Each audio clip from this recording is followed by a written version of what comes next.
നമസ്കാരം, ഏവർക്കും ആഷിക്കോൺ ലാബിന്റെ പുതിയ ഒരു വീഡിയോയിലേക്ക് സ്വാഗതം.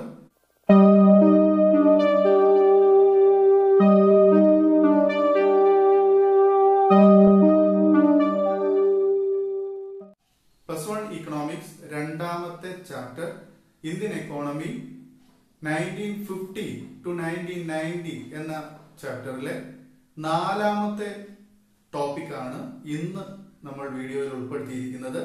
വളരെ ഇമ്പോർട്ടന്റ് ആയിട്ടുള്ള ടോപ്പിക്കാണ്. ഈ ഒരു ടോപ്പിക് പഠിക്കാതെ നിങ്ങൾ ഒരു കാരണവശാലും +1 ഇക്കണോമിക്സ് എക്സാം എഴുതരുത്. കാരണം അത്രയ്ക്കും ഇമ്പോർട്ടന്റ് ആയിട്ടുള്ള ടോപ്പിക്കാണ്. വളരെ നിർബന്ധമായിട്ട് നിങ്ങൾ ഇത് അറിഞ്ഞിരിക്കേണ്ടതുണ്ട്. ടോപ്പിക് ദ ഗ്രീൻ റവല്യൂഷൻ ആണ്. ഇനി നമുക്ക് ടോപ്പിക്കിലേക്ക് പോകാം. The green revolution. India was A predominantly agrarian economy at the time of independence. 75% of population depended on agriculture for their living. Agricultural productivity was very low at the time of due to traditional farming based on old technology. Due to poor irrigation facilities, agriculture was a gambling in the monsoons. India had to depend on food imports and food aid from countries like America. This dismissal situations was dramatically changed by the Green Revolution. India സ്വാതന്ത്ര്യം നേടുന്ന സമയത്ത് മുഴുവനായും ഒരു agrarian economy ആയിരുന്നു, ഒരു agricultural economy ആയിരുന്നു. ഇന്ത്യയിലെ ജനസംഖ്യയുടെ 75% ആളുകൾ ഈ അഗ്രികൾച്ചറൽ സെക്ടറിനെ ആശ്രയിച്ച് ജീവിച്ചവരായിരുന്നു. അതോടൊപ്പം തന്നെ ഇന്ത്യയുടെ കൃഷിരീതി എന്ന് പറയുന്നത് വളരെ ട്രഡീഷണൽ ആയിട്ടുള്ള പരമ്പരാഗതമായ ഒരു കൃഷിരീതി ആയതുകൊണ്ട് ഫുഡ് ഗ്രെയിൻസിന്റെ പ്രൊഡക്ഷൻ അല്ലെങ്കിൽ അഗ്രികൾച്ചറൽ മേഖലയിൽ നിന്നുള്ള ഉൽപാദനം വളരെ കുറഞ്ഞ തോതിലായിരുന്നു. മാത്രമല്ല ജലസേചന സൗകര്യങ്ങൾ വളരെ കുറവായിരുന്നു. തൽഫലമായിട്ട് ഇന്ത്യ അമേരിക്കയെ പോലുള്ള വൻകിട രാഷ്ട്രങ്ങളിൽ നിന്ന് ഭക്ഷ്യധാന്യങ്ങളും അതുപോലെ ഉള്ള മറ്റു വസ്തുക്കളുമെല്ലാം ഇമ്പോർട്ട് ചെയ്യപ്പെടേണ്ട ഒരു ഗതികേട് ഇന്ത്യക്ക് ഉണ്ടായിരുന്നു. ഈ ഒരു ഘട്ടത്തിലാണ് ഇന്ത്യയിൽ ഗ്രീൻ റവല്യൂഷൻ അഥവാ ഹരിത വിപ്ലവം ആവിർഭവിക്കുന്നത്.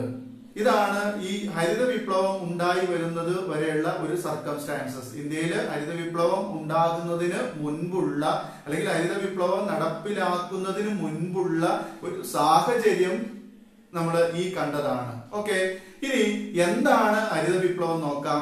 The Green Revolution based on new agricultural strategy increased agricultural productivity and production.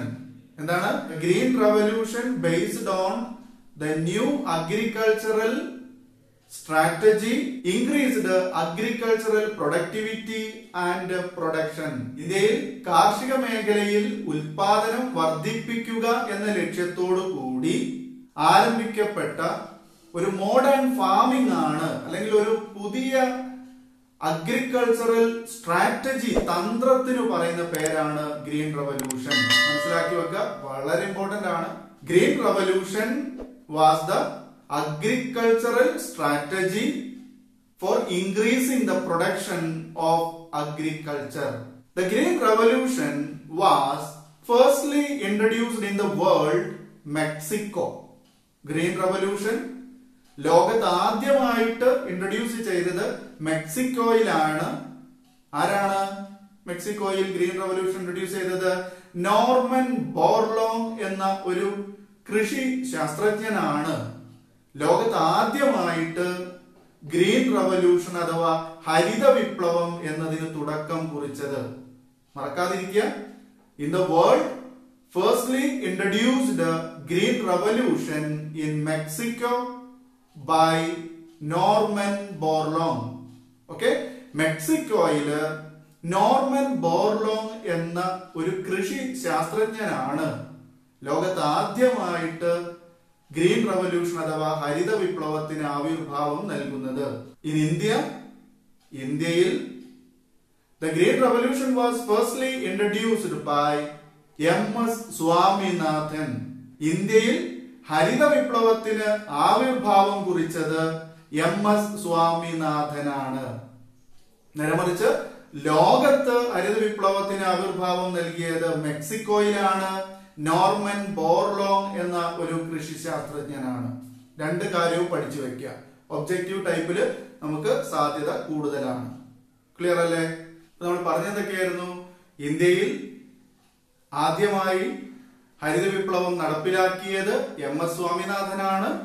ലോകത്ത് ഹരിത വിപ്ലവം ആദ്യമായിട്ട് ഇൻട്രൊഡ്യൂസ് ചെയ്തത് നോർമൻ ബോർലോങ് മെക്സിക്കോയിലാണ്. ഓക്കെ, ഇത്രയും കാര്യങ്ങളാണ് നമ്മൾ പഠിച്ചത്. ബോർഡിൽ വ്യക്തമായിട്ട് കാണിച്ചിരിക്കുന്നു. The green revolution, new agricultural strategy എന്നാണ് ഗ്രീൻ റവല്യൂഷൻ അറിയപ്പെടുന്നത്. The new agricultural strategy or modern farming, ആധുനിക രീതിയിലുള്ള ഒരു കൃഷി രീതി അല്ലെങ്കിൽ പുതിയ കാർഷിക മേഖലയിൽ പുതിയ ഒരു തന്ത്രം ആവിഷ്കരിച്ചതിനെയാണ് നമ്മൾ ഗ്രീൻ റവല്യൂഷൻ എന്ന് വിളിക്കുന്നത്.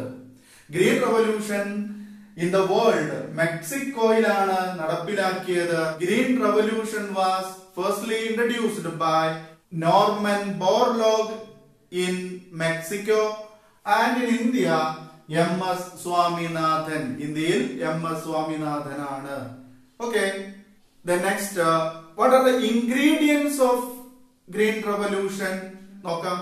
The important ingredients of green revolutions are use of HYV seeds, high yielding variety seeds ഉപയോഗിക്കുക എന്നുള്ളതാണ് ഒന്നാമത്തെ കാര്യം. അതായത് അത്യുൽപാദന ശേഷിയുള്ള വിത്തിനങ്ങൾ ഉപയോഗിക്കുന്നു.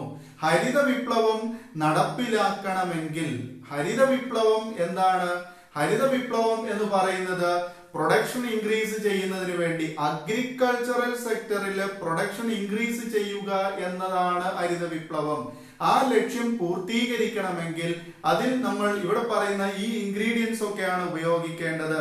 അതിൽ ഏറ്റവും പ്രധാനപ്പെട്ട ഒരു ഇൻഗ്രീഡിയൻസ് അല്ലെങ്കിൽ ഘടകമാണ് use of HYV seeds, high yielding variety seeds ഉപയോഗിക്കുക എന്നുള്ളതാണ് ഒന്നാമത്തെ അല്ലെങ്കിൽ ഏറ്റവും പ്രധാനപ്പെട്ട ഒന്നാമത്തെ കാര്യം. ഓക്കെ, രണ്ടാമത്തേത് use of chemical fertilisers and pesticides, കീടനാശിനികളും അതുപോലെ രാസവളങ്ങളും ഉപയോഗിച്ചുള്ള ഒരു കൃഷി രീതിയാണ് ഗ്രീൻ റവല്യൂഷൻ.